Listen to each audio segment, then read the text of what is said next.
नमस्कार। आप देख रहे हैं लर्न फ्लेक्स और मैं हूं आपके साथ। भारत और संयुक्त राज्य अमेरिका के बीच व्यापार संबंधों को लेकर एक बड़ी खबर सामने आई है।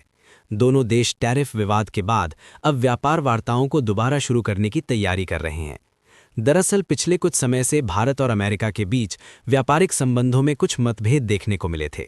इन मतभेदों की मुख्य वजह अमेरिका द्वारा लगाए गए अस्थायी टैरिफ यानी आयात शुल्क हैं।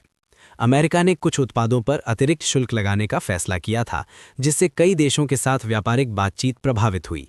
भारत के वाणिज्य मंत्री ने हाल ही में कहा है कि भारत और अमेरिका के बीच व्यापार वार्ता जल्द ही फिर से शुरू हो सकती है।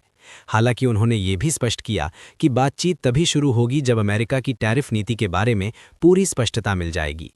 विशेषज्ञों का मानना है कि भारत और अमेरिका के बीच व्यापारिक संबंध वैश्विक अर्थव्यवस्था के लिए काफ़ी महत्वपूर्ण है।